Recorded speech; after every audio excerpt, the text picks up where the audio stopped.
I don't know if this happens to you, but sometimes we visit the same places over and over, but every time we find nice little new things that we didn't notice before.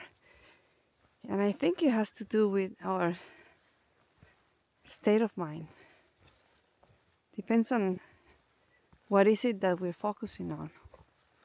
So some days I have my mind more broad, kind of bigger picture, but some other times I'm more into the just little details, the textures, the moss, the things that I will not notice otherwise, the nice new growths. So what are you thinking about today? What is it that you're focusing on? The big picture, the details, the present, the past, the future.